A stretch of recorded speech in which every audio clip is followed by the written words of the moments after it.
you're a real estate professional looking to grow your business with the sphere of influence you already have or want to put a bigger one in place, this is the video you need to watch.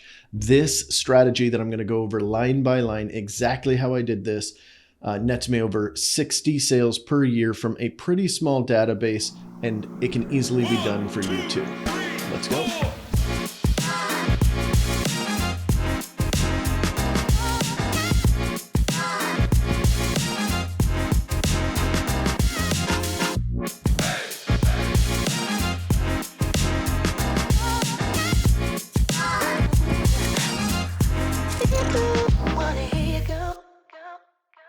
What is going on? My name is Andrew, or of course you can call me Mongo as my channel name suggests. I'm a real estate team leader and I've sold about 900 homes in my 8-year career, some of those with the team, some of those on my own. And I want to make sure that I'm giving away all the information that I know that got me to where I am, and hopefully it will help you out as well. Now, before we jump into the topic that I want to go into, I do want to thank all my returning subscribers and of course anybody viewing me for the first time. If this is your first time to this channel and you do want to grow your real estate business and use a little bit of my knowledge to do that, then go ahead and hit that subscribe button and tickle that little bell so that you'll be notified every single time I do a new video. Now, before we get into all the little nuances of exactly how to build this into your real estate business, I want to start by giving you a little bit of a background. So I've always been, for my personal sales, around 36 sales per year. And that was for several years, 2 or 3 years, until I found this strategy. Most of this strategy is pieced together from different avenues. A training I took over here, a training I took over here, a book I read over here, and I just kind of combined them all at once. So if you hear some stuff that you might have heard before, that's because it's a mixed bag of different things that I've learned over the years, and I put them into one beautiful package that helped me go from 36 sales per year to anywhere from 60 to 70 when I'm implementing this in its fullest. Now, as a real estate team leader, I'm actually sliding out of that right now. So luckily I'm down to about 24 sales a year right now. Hopefully I will get out of that completely and just help run the team, but that's a whole nother story. So for 2 years, I did this strategy and this strategy only, just to kind of prove a point to my team back then. This is in 2017 and 18. I took 0 team leads, 0 paid anything. I did nothing but this strategy that I'm about to tell you, just to show you that you could do this off 4 hours per day. I was doing it 4 hours per day while I was running a team, while I had agents and admin to overlook, and still able to sell 64, 66 homes respectively in those 2 years. And this was from a database of about 175 people. So this does not mean that I have 10,000 people to go through or 1,000 people to go through. I mean, our actual database has a bunch of people, but this strategy is only using my sphere of influence and my past clients, people that I personally know, like, and trust, and that know, like, and trust me. So first and foremost, you're going to need to come up with your entire sphere of influence. I've got other videos on this. You can wait until the end. I will throw one of them up here that is a sphere of influence video that a lot of the strategies that I'm going to talk about today also correlate with that video. Putting those two together is one way to kind of maximize and automate all of your sphere of influence touches to make sure that you are getting the most out of your sphere of influence. Let's face it, people are going to forget you over time. So these are just things that we're going to put in to automate so that you never have to think about it again. All you have to do is follow what's in your checklist or what's in your CRM when we put the tasks in. So first and foremost, let's get a list of everything together. If you've already got a CRM up and running, you should already have this. I would suggest going through it if it's been a couple of years.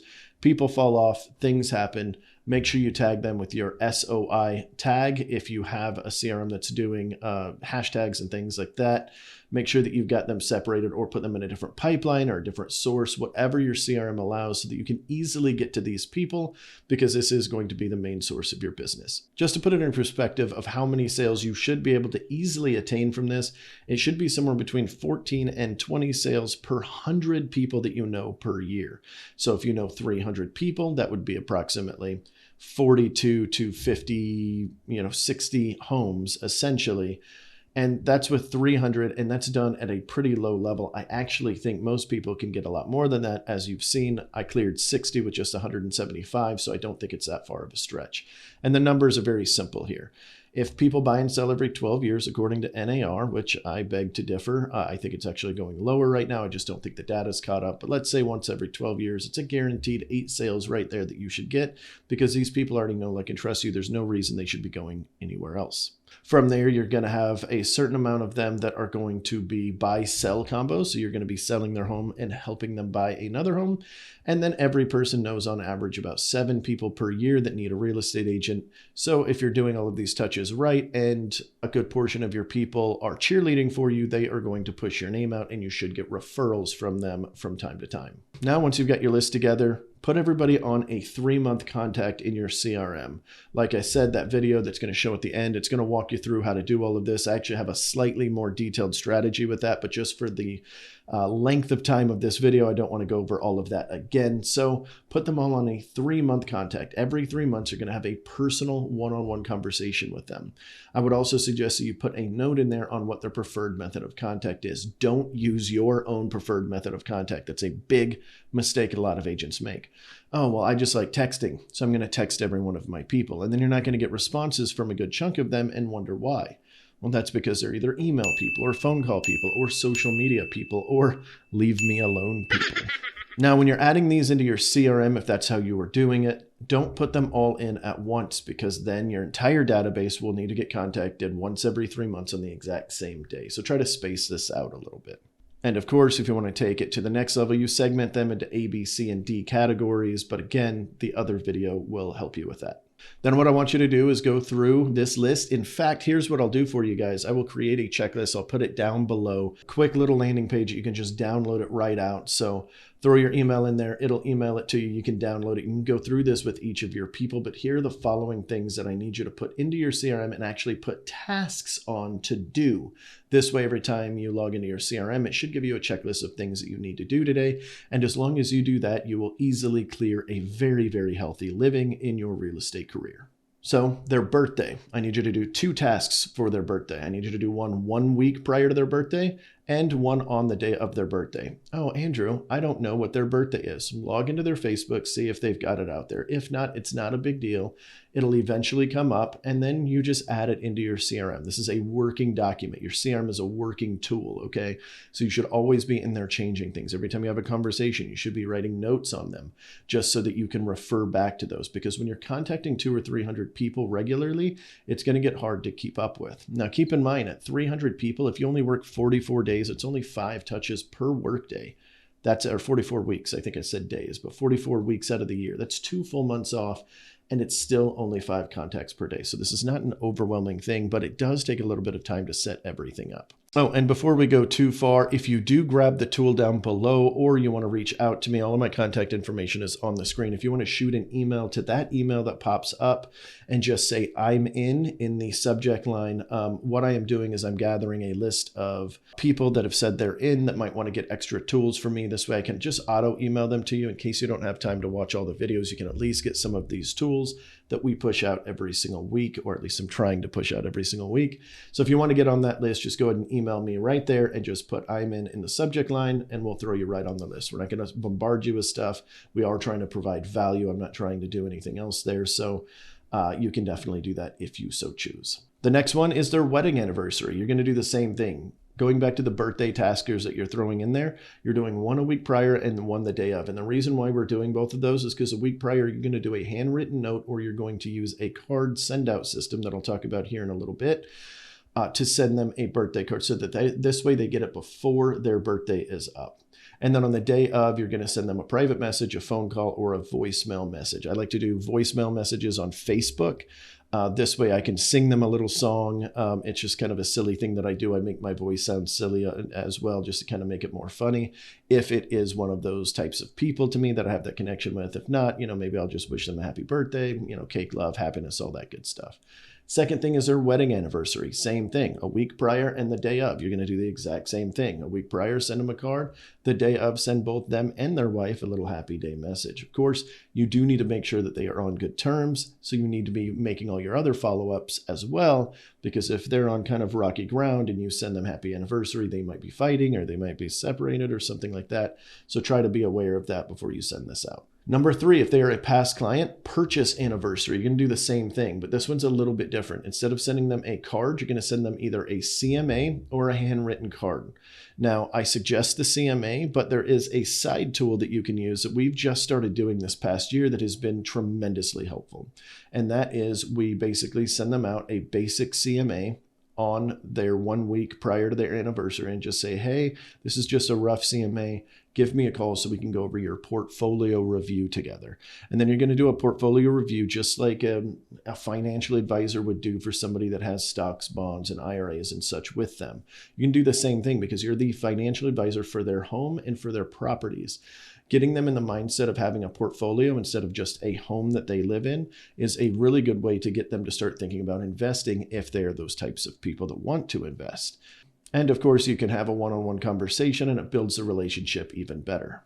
The next thing I want you to add is some sort of automated valuation tool. We use homebot.ai. It's like $20 a month or something like that. It's very inexpensive, but most CRMs also have one of these and it just sends them an automated report. Don't worry about if it's not all that accurate. The whole main point is that it makes a touch to them. If they look at it and they believe it's inaccurate, they can message you and say, hey, I think this is inaccurate, and you can update it. It's one thing I really like about HomeBot is when you do update it, it does seem to be a little bit closer on their valuation over time. And if they are a past client, I also want you to put a reminder in for 2 years after their purchase anniversary. So if they purchase today, do it for 2 years from today to get them a new insurance quote. We like to do this every 2 years. It shows them that we're just staying on top of it. So when they get a random email from my team that says, hey, your insurance may have dropped, here's the new insurance quote. If you'd like us to set this up with the insurance agent, please let us know and we'll get you swapped over. Insurance traditionally rises over the years. So this is a great way to help show them that you're still trying to save them money and still have their back and providing value. And it doesn't take all that much to do. Now, if you have a monthly newsletter, you're also going to want to set up everybody on your sphere of influence and your past clients on a monthly newsletter as well. Some suggestions on this are things happening in your town. Definitely make sure you have a vendor list in there. Preferably, if you can get a vendor list of people that are going to give you discounts, throw those in there too. That's a very good way to add a little bit of extra value. And of course, you can do just like a little update story about your life, market updates once a month. Using mykcm.com is a great tool to use. There's other tools out there as well. It's just the one that we use. And this can help get your newsletter started pretty early. And again, provide that extra value. This next one's sort of a neat little trick. I don't do this for everybody. I do this for what I call my top 50. I'll go over that in a different video, but for right now, I'll just throw this out there. If you'd like to do the extra work on it, throw a Google alert on the name of everybody that you know. This is a little bit more difficult if it's a very common name like Jessica Parker or John Smith or Jane Doe, which I know isn't really that popular of a name, but you get my point. What this will do is Google will alert you every time there's an article written about that person. And this is very good because if you're the first one to send them an article of something that they get written about, then they're like, wow, this guy's really on top of it, or this girl's really on top of it. This is awesome. My realtor really cares about me, you know. And all it does is it just sends you an email and it just says, hey, so-and-so had an article written about them. You actually just go into the article, make sure it's actually them.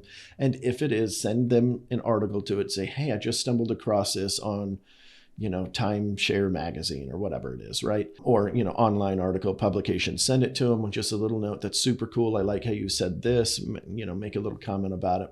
And then that's another great way to add in a touch. And it's one of those that you don't have to think about once you set it up. It'll just keep happening in perpetuity. And you can take people on and off that Google list as needed.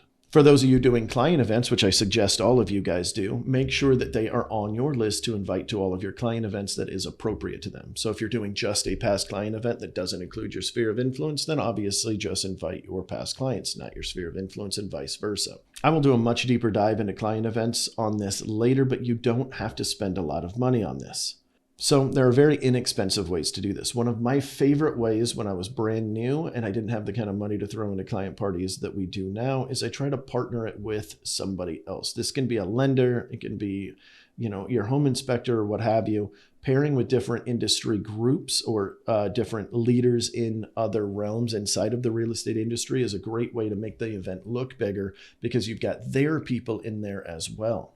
Second, if that's not a great option for you, you don't really feel comfortable asking for that, you can also partner with other businesses in general. It doesn't have to be around real estate. An example of one that I did for years was a pumpkin carving. We have a local church here in the town that just puts out a ton of pumpkins during the Halloween season, and you go up there and you throw money into a box. It's just donation only. They don't, it's not required that you spend any money for this. But what we do is we go to them and we say, hey, do you mind if I put up a tent? And, anybody that comes through here, I'll throw $5 or $10 into the box for their pumpkin. And so, yes, this one will cost a little bit of money, but if you only have 10 people show up, it's a pretty nominal fee to have that one-on-one conversation with everybody. And the best part about this is if you do it on a day that a lot of people are already going to be out there shopping for pumpkins, your clientele will think that you have a bigger database or a bigger set of past clients than you actually do. We're not here to mislead anybody. That's not the point, but it does give you that extra boost of confidence when somebody else believes that you are doing a heck of a lot better than what it appears you are. Even if you're doing very well, not everybody goes to these client events, so it could be a little bit hard on the ego. Next up is a paid service, but it's fairly inexpensive. I think it's about $100 a month. It's called sendoutcards.com. I'll have an affiliate link down below if you guys want to use it. You don't have to. You can just go to the website. I don't even know if we make any real money off of it, but we are an affiliate of them. So you can go in there. It's $99 a month. All the postcards you can mail, postcards and even cards and things like this. You do have to personalize them. You can't do farming with them. That's against their rules. You can't just go in there and farm an entire neighborhood and do the same thing over and over. This is a really good tool to send out once per quarter. And there's other avenues to this that are really helpful too that I'll talk about in a second. But we like to use it once per quarter to mail them the value of their home. And it's actually very simple. We literally just on one side put a huge number, whatever their home is worth, $396,400, right? Or you could also do the equity that they have if that's better for you, if you like that idea better, and it could say plus $42,000 or whatever. And then on the other side, it just says, hey, this is how much your home is worth or how much equity you have. If this feels incorrect to you and you'd like to go over it, please reach out to your agent, Andrew, John, Jessica, whatever your name is, right?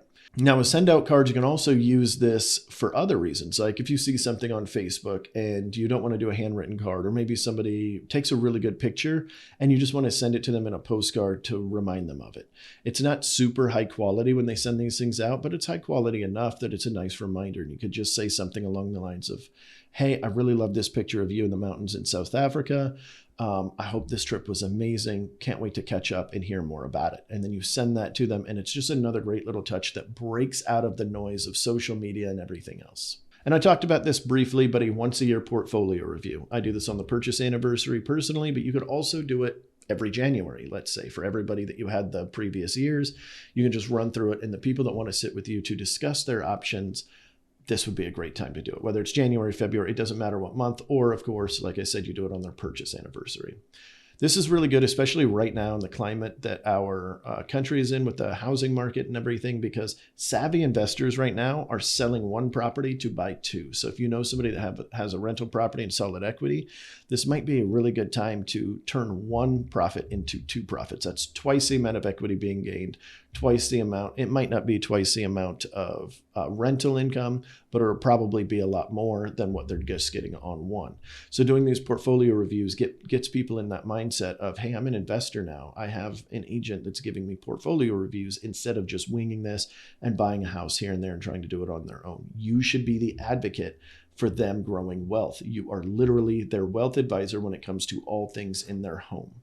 Just like a financial advisor wouldn't just sell you on one stock and then be done with it, they're going to try to help you build a portfolio for life. Now, next up is a gifting program or pop buys. A lot of people do these pop buys. Pop buys are very, very, very, very powerful if you can do them. I find them to be very time consuming, but I'm also running a team and multiple other businesses and a ton of investments, things like that. If you're a solo agent, pop buys are an outstanding thing to add in. There are other systems out there you can use, such as we use one called Client Giant. It's $99. We use it on every single past client. And they get 4 gifts per year, directly handpicked and basically from you. And you're not having to do anything. You just put in their information whenever they close and they go ahead and do that for you. You can also do this for your top 50. It is something that we have in place for some of ours, and we are yielding great results with it, although it is still too early to tell for sure if it's going to bring in extra business, but it's just another little touch way to think about them. And I'll tell you this, we only have about 50 people on it currently right now. We're kind of experimenting with it. We get a lot of shout outs on social media from it whenever they come in. Some are funny, some are, hey, check out this, what my realtor got me, what have you. But it's a great tool because now you're reaching into their sphere of influence as well, just by gifting them something. And $100 out of a $5,000 commission is not that far of a stretch. Please keep in mind that the average real estate client is worth anywhere from $100,000 to $130,000, depending on, which stat you're looking at over the life of your career. So there's no reason why you shouldn't be spending a little bit of money to make sure that you're gathering some of that business back. And ultimately, you're going to be the best choice for them. So there's no reason another real estate agent should sneak in behind you if you're doing all of these tools. Now, if all of this sounds daunting so far, don't worry. We're getting kind of close to the end. I've got some extra things I want to add in here, but I will have, like I said, a checklist down below in the remarks section. Just hit pause on the video, go down there, you'll see a link, and it'll say checklist. Go ahead and click on that and it'll have this breakdown, and it's in a little bit easier of a way to understand than just me talking to you because it is checklist form. And then once you kind of look at it, you go, okay, this isn't that much. And really all you're doing right now is setting everything up. You're not even having to do everything yet. Once you start doing everything, you'll realize this is next to no work. It's going to take you a few hours to set it up depending on how big your database is. But then after that, it's literally minutes per day. I mean, I don't even spend an hour per day on this pillar. I believe in a 3-pillared system. This is just one of them, a sphere of influence. And it takes up so little time and it brings in a ridiculous amount of income. My average real estate agent on my team makes over $80,000 a year just from this strategy alone. And it takes less than 20 minutes a day. And of course, the ones that are doing all of the items that I'm mentioning are actually making even more money from that, 150,000 without any problem whatsoever. And the bigger your database grows, the more that goes. So this is sort of a strategy for life sort of thing. The next thing I want to talk about is the Facebook 5x5 strategy. This is just an extra add-in if you want to get a little bit more specific on top of everything. And this is just segmenting all of your people, let's say in Facebook, into a friends list of living in your area, local. And you just put everybody that's not a real estate agent and doesn't have a real estate agent that they would use over you into this list. And you can go in there into Facebook, click this list. I'll do a video on this if you don't know how to do this, or you can Google it. Go into that list, click it, and then just scroll through there a few minutes every single day. And what you're looking for is 5 comments, 5 reactions, likes, loves, whatever, and then 5 private messages that you take something they say and you put it into a private message. You can't really do the friends list on Instagram, but you can do the same strategy on Instagram, on LinkedIn, so on and so forth. And it's very simple. Just add in a comment when you're doing a comment that provides value to the conversation. Don't just put, hey, great, and count that. It needs to add to the conversation.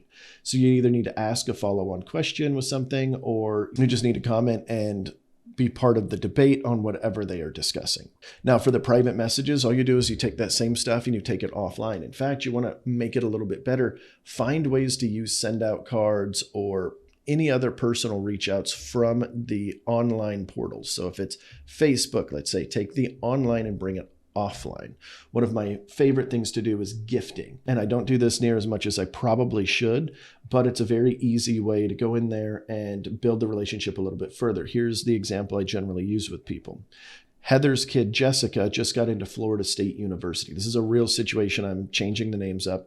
One of my clients / friends' children got into Florida State University at 18, and they were very excited about it. They were posting all about it. They're Florida State fans on football and everything, so they were super stoked about this. So instead of just going on there with the other 150 people and say congratulations, I could do one of 2 things. If you've got send out cards and you're looking to save a little bit of money, send them a picture of the Florida State University campus and a little note in there that just says, hey, I'm super excited for Jessica getting into Florida State University. If you know what she's majoring in or something like that, you could put that in there. Just put a little note. If not, like, hey, I'd love to chat about it. What I did, and I just went right into Amazon and I found a Florida State University hat and a female hat, little trucker style. They could put their ponytail through because this girl did actually wear hats. It wasn't something that like she never wore a hat. I'm not going to send her a hat. That would be weird.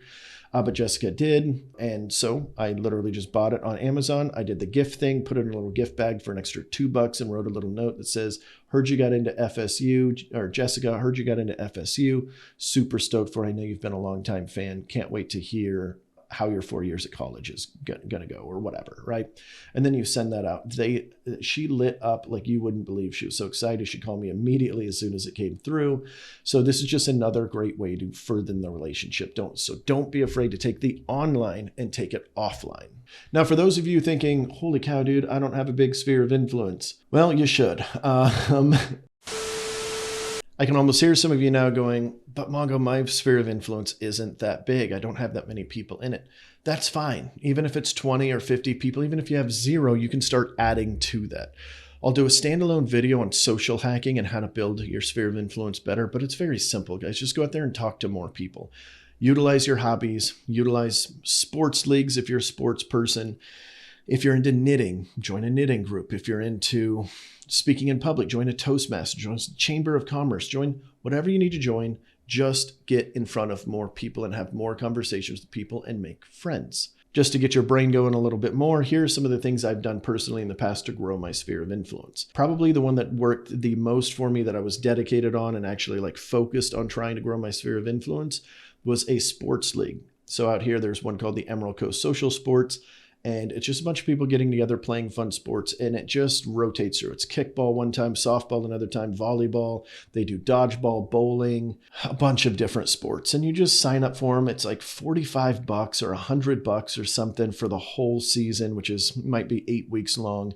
And you get thrown onto a team, or you choose a team, and you get to network with those people. If you're the only real estate agent there's no reason why those 10 or 20 people that are on your sports league team can't instantly go onto your CRM, and then you start reaching out to them regularly. In fact, if I were you, I would start a Facebook group with them right at the beginning.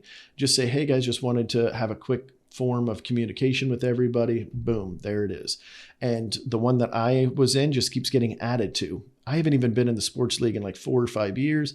They kept the Facebook group going, and they're just constantly adding new people because all of them are still playing and going on to different teams. The group gets bigger, and I just go in there and participate. This is also a great strategy that I've used with several of my other agents before. It works wonders. Another one that I've used in the past is my Jeep. I enjoy taking my Jeep out and getting it stuck in the mud. And well, I don't enjoy getting stuck in the mud, but I enjoy going out, playing around in the mud, going off-roading, things like that. So that's another great circle to build your database in. Let's say I was trying to break into the luxury market. One thing that I would do is I would go play golf once a week, every single Friday, let's say, as a solo, and get thrown onto a team of 3 at a very prestigious golf course in the area. Of course, I'd have to work on my game first because I've been out of it for a while, but that's what I would do if I wanted to break into a different marketplace, or if I wanted to expand my sphere of influence, because I am a more deep relationship person, whereas other people are more of a wide relationship person. They want to be friends with 30 people. I want to be close friends with 3. So me being on the golf course with just 3 people is better for me, and it might be better for you based on your personality. Then, of course, you can grow it through social media, or you can do volunteering. There's a bunch of different ways. But again, we'll do a video on this at a different time. I just wanted to get your brain going in case you had a little bit of objection to that. So I get that all of this stuff sounds very daunting. Please, just take a second, look at everything, and realize all you're doing is setting these things up in your CRM. Once you set them up, every year when they run out, let's say it's a birthday thing, you just need to add up to the next one, add up to the next one. It's as simple as that, guys. Once you set this up, do a little bit of work, you can have this strategy and it will work for you in perpetuity and always be bringing in that business. And the amount of business that it will bring in will really surprise you. One thing that I added in that I haven't talked about yet that I wanted to save for the end is on those contacts that you have that you're going to reach out to them every 3 months. In, let's say, your top 50, if you're going to do a top 50, which again, I'll do a video just on that, but in your top 50, instead of just reaching out in their preferred method of contact, reach out and ask them to lunch or coffee. What I did during those 2 years where I, took my sales from 36 to 60 plus is exactly that. And I stacked them. So I chose one restaurant. I chose a TGI Fridays, believe it or not. I asked to sit in the same corner every single time. So the waitresses and everybody else got to know me. They knew I was coming in every Wednesday. And I would try to do anywhere from 1 to 3 lunches in one sitting. I know you're thinking, that's a lot of lunches, dude. Well, this is what I do. On the very first lunch, I just get a side salad and I just notify them, like whenever they come in. I generally make this a friend or maybe a lending partner, an appraisal buddy, a home inspector that I'm working with, just somebody that's low key that I could say, hey, I've got another lunch after this, so I'm just going to grab a light salad, okay? Then the next person comes in, I introduce them to each other. This makes sure that the meeting stays short because they're going to need to leave when the next person comes in. And then I have them meet. Cool, we sit down and now we have the real lunch, and this is where I actually get my meal. And again, I warn them. I say, hey, I've got somebody coming in right after you. So, this lunch is only going to be an hour and I'm not trying to rush you out, but just wanted to give you the heads up. You sit there and chat, build the relationship further. And then the third person comes in, you introduce them. And then I have drinks with that person, whether it's just water or a soda, or if it's an actual cocktail or something like that. So if you start this at 12, by the time you're having drinks, it's like 3 in the afternoon. It's a little bit earlier than I would generally prefer. So a lot of times it was just water or soda, but we were just getting to know each other, just kind of hanging out. And that's a great way to build 3 people in per week. That would be approximately 12 people per month. So if you do this with your top 50, it's only going to take you a few months to get through everybody. You can also do this with coffee because you could be sitting there sipping a coffee and just do multiple 15 to 30 minute meetings, which is another great strategy. Just for me, it was a little bit daunting to do that. I prefer the longer time in front of one person and going a little bit deeper in the relationship versus just bouncing back and forth. Now, don't forget, I've got those tools down in the description below. That's everything I wanted to go over for today. If you guys have any questions, you can throw it in the comment section, or of course, reach out to me. I guess I'll see you guys next week.